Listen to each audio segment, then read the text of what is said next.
Carlos I convoca a Lutero. Uno de los primeros y más importantes problemas con los que se encontró Carlos I cuando se convirtió en rey de España y emperador del Sacro Imperio, fue el de mantener la ortodoxia religiosa amenazada por Lutero y el movimiento alemán de reforma que provocó. El emperador se empeñó en mantener la verdadera religión, lo cual condicionó toda su política. Las tesis luteranas despertaron interés entre distintos sectores alemanes, y eso que todavía no se habían divulgado las más radicales.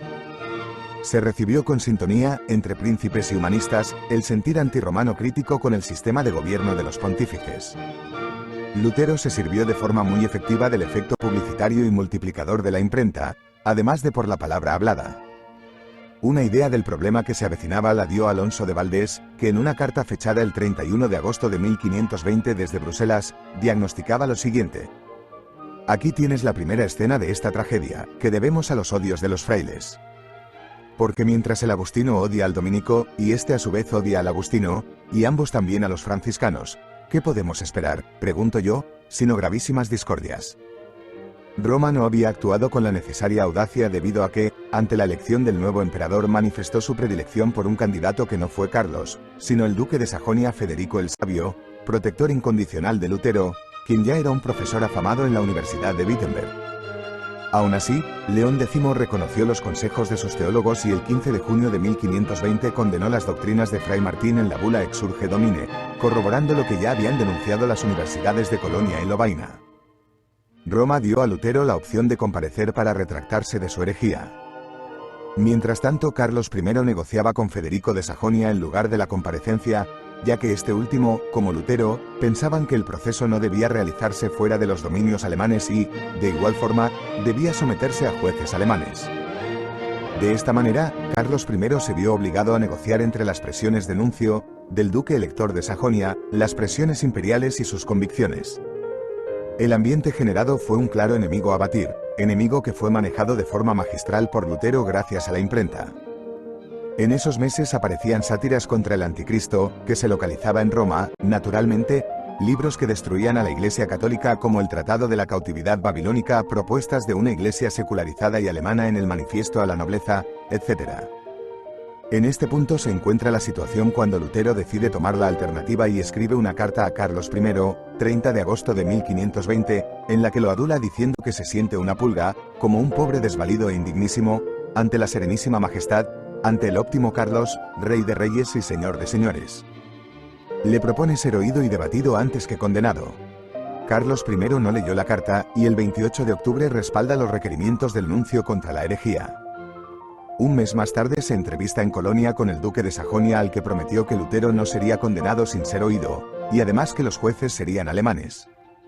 Este era el panorama cuando se reunieron en Worms, en enero de 1521, la Dieta de los Estados alemanes.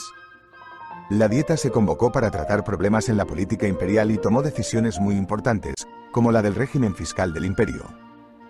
No estaba previsto que se afrontase el problema religioso, que es por el que ha trascendido la Dieta a la posteridad. Fue el único momento en que se vieron y oyeron Carlos I y Lutero. El hecho de aceptar la comparecencia de Lutero ya era un triunfo sobre Roma, dado que la idea del nuncio Alejandro era someter la sentencia ya dictada por Roma a tribunales laicos. La ciudad se convirtió en un verdadero espectáculo. Llegaron inmigrantes de todos los pareceres, cronistas, corresponsales que transmitían las noticias y los rumores. La ocasión lo merecía, un hereje o un héroe se enfrentaba al emperador. La maquinaria publicista no descansó ni un segundo. La sátira, los pasquines, los grabados, las estampas se encargaron de azuzar el odio hacia Roma y de aumentar la grandeza del libertador Lutero frente a la tiranía de Roma. La fuerte personalidad de Lutero y su locuacidad le hacían ganar adeptos por momentos. El viaje de Lutero desde Wittenberg hasta Worms fue un auténtico desfile y éxito total por la cantidad de paradas y sermones multitudinarios que dio, los cuales violaban el precepto de silencio que se le había impuesto. Lutero ya había sido excomulgado con la bula de Sed Romarum Pontificem del 3 de enero. Con todo esto se presentó en Worms convertido en símbolo de luchador comprometido por las libertades alemanas. Lo más conocido de la Dieta son los discursos que dieron tanto el monje como el emperador. Como Lutero ya estaba excomulgado, lo negociado era que reconociese lo errado de sus escritos y que se retractase de sus herejías sin posibilidad de defenderse. Lutero hace entrada con sus discípulos y se le pregunta si los libros que allí están apilados son suyos y si se retracta de su doctrina insana y herética. Lutero respondió en alemán y en latín, reconoció que los libros fueron escritos por él, y para responder sobre su doctrina herética pidió tiempo para pensar y el aplazamiento hasta el día siguiente. El emperador accedió.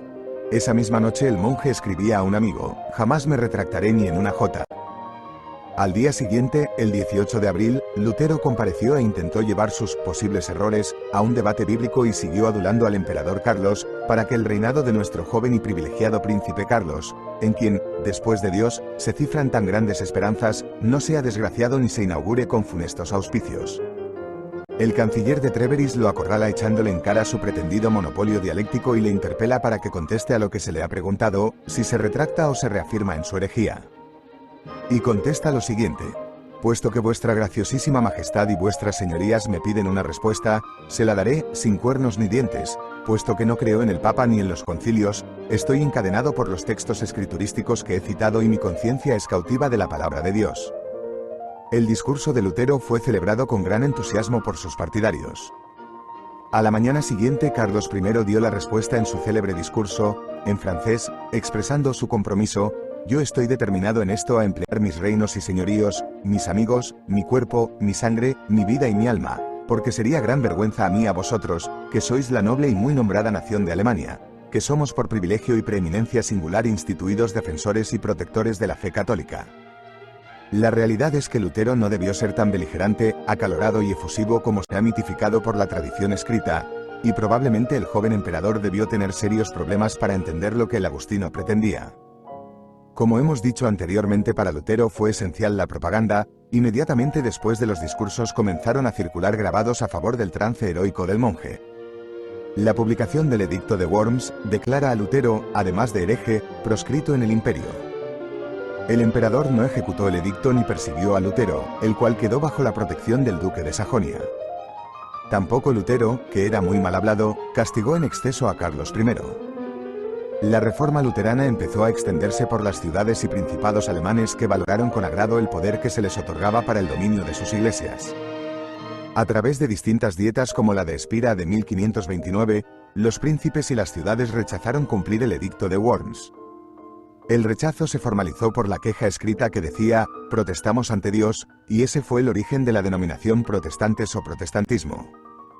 El hecho de no tener una cabeza común que dirigiese los designios de esta nueva doctrina generó que los evangélicos experimentasen rupturas internas provenientes de anabaptistas, antitrinitarios que fueron aborrecidos y de otros movimientos radicales. Carlos I intentó la recuperación de la unidad religiosa, como lo demostró en la Dieta de Augsburgo de 1530. En ella se produjeron acercamientos en temas como la confesión, en cuya redacción tuvieron relevancia el humanista luterano Felipe Melanchthon y el erasmista Alonso de Valdés, que distinguió muy bien entre los abusos producidos históricamente y la fe y la ortodoxia. Fracasaron en otros temas, sobre todo por la tozudez de Lutero, que desde el castillo de Coburg bramaba ante las concesiones de Melanchthon. La imposibilidad de alcanzar acuerdos pacíficos condujo a que los príncipes evangélicos se aliaran en la Liga Armada de Esmalcalda, y llegaron las confrontaciones armadas. Una de ellas, actuando como generales el duque de Alba y el mismo Carlos I, fue culminada con la brillante victoria de Mulber el 24 de abril de 1574. Lutero había muerto un año antes. Aún así, siguieron años de desilusiones, ya que Carlos I no veía la posibilidad de volver a la unificación religiosa en sus reinos. En este clima se acordó la Paz de Augsburgo de 1555. En ella se posibilitó la cohabitación de las confesiones luteranas y católica, ya de forma legal desde entonces. Los súbditos no tenían más opción que adoptar la confesión del Señor, o en caso contrario, emigrar. Estas confesiones no serían firmadas por Carlos I sino por su hermano Fernando I.